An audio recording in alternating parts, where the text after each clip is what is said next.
Hello friends, Radhe Radhe. આજે હું લઈને આવી છું એકદમ સરળ, ટેસ્ટી અને ઇન્સ્ટન્ટ બનતો બ્રેકફાસ્ટ.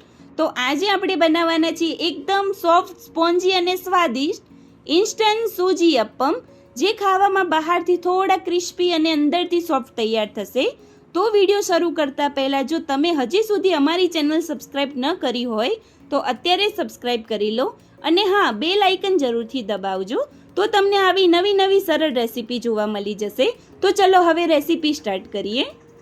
સૌ પ્રથમ આપણે એક બાઉલ લઈ લઈએ. બાઉલની અંદર આપણે જે રેગ્યુલર સોજી છે, 1 વાટકી રેગ્યુલર સોજી એડ કરીશું.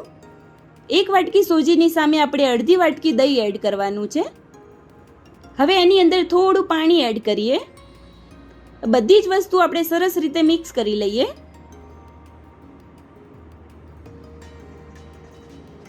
આવી રીતે આપણે સરસ મિક્સ કરી લેવાનું છે. હવે આપણે ચમચાની મદદથી ચેક કરીએ તો જે આપણું હજી બેટર છે એ થોડું થીક છે. તો હવે આપણે હજી ફરી થોડું પાણી એડ કરી લઈએ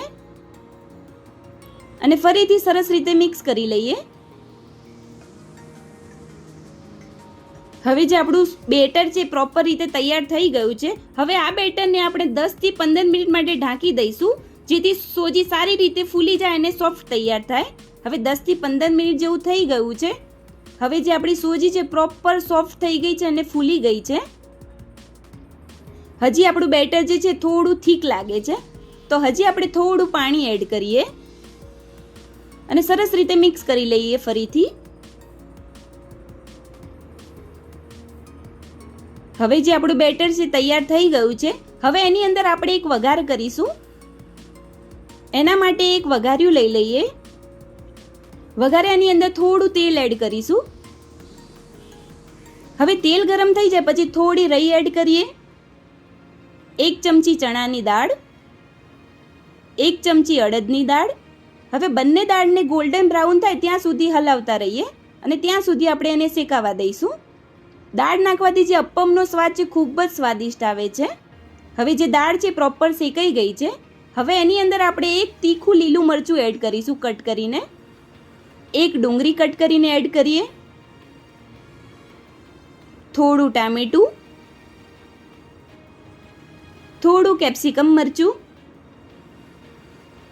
થોડા મીઠા લીમડાના પત્તા. હવે બધી જ વસ્તુને સરસ રીતે મિક્સ કરી લઈએ અને થોડી વાર માટે બધા વેજીટેબલને શેકાવા દઈએ. આવી રીતે વઘાર કરીને વેજીટેબલ નાખવાથી અપ્પમનો સ્વાદ ખૂબ જ સ્વાદિષ્ટ આવે છે.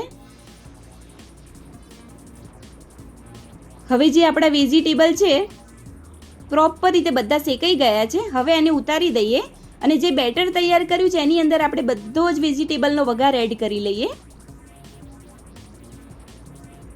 હવે આપણે સ્વાદના એકોર્ડિંગ મીઠું એડ કરીશું.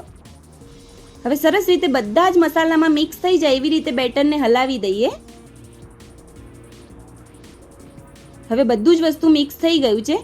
હવે થોડા સોફ્ટ બને એના માટે થોડું અડધી ચમચી જેવું બેકિંગ સોડા એડ કરીએ અને બેકિંગ સોડાને એક્ટિવ થવા માટે ઉપરથી થોડું પાણી એડ કરીશું.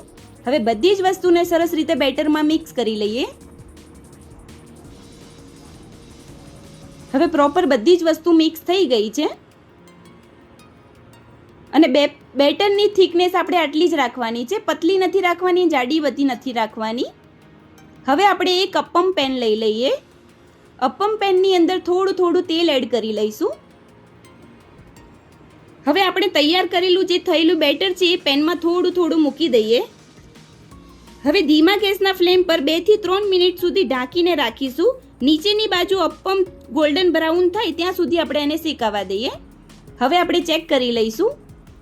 હવે નીચેની જે સાઈડ છે એ થોડી ક્રિસ્પી થઈ ગઈ છે. હવે ફરીથી આપણે એને ઢાંકી દઈએ અને નીચેની લેયર પણ થોડી ક્રિસ્પી થવા દઈએ. હવે આપણે ચેક કરી લઈશું. અપ્પમની બંને સાઈડથી ગોલ્ડન બ્રાઉન થાય પછી આપણે એને ઉતારી દેવાનું છે. હવે પ્રોપર સેટ થઈ ગયું છે. હવે આપણે એક પ્લેટ લઈ લઈએ. તેમાં ટોમેટોની ચટણી સર્વ કરીશું અને ટોમેટોની ચટણીની સાથે ગરમા ગરમ સોફ્ટ અને સ્પોન્જી સૂજી અપ્પમને સર્વ કરીએ. આ અપ્પમ ખાવામાં ખૂબ જ સ્વાદિષ્ટ લાગે છે. તો તમે પણ એકવાર જરૂરથી આ રેસીપી ટ્રાય કરજો. તમને પણ ખાવાની મજા આવી જશે. અને સવારે નાસ્તા માટે કે સાંજે હળવી ભૂખ લાગે તો આ રેસીપી ખૂબ જ સરસ લાગે છે અને ખૂબ જ ઓછા સમયમાં તૈયાર થાય છે. તો તમે પણ આ રેસીપી જરૂરથી એકવાર ટ્રાય કરજો. તો મિત્રો, તૈયાર છે ગરમા ગરમ સોફ્ટ અને ટેસ્ટી સૂજી અપ્પમ. તો તમને આ સૂજી અપ્પમનો વિડીયો કેવો લાગ્યો એ જરૂરથી કમેન્ટ કરજો. અને આ વિડીયોને લાઈક કરજો અને તમારા ફ્રેન્ડ્સ ફેમિલીમાં શેર કરજો. અને હા, અમારી ચેનલને સબસ્ક્રાઈબ કરવાનું ભૂલતા નહીં અને બેલ આઇકન જરૂરથી દબાવજો. હવે ફરી મળીશું આવી સરળ રેસીપી ટિપ્સ સાથે. રાધે રાધે.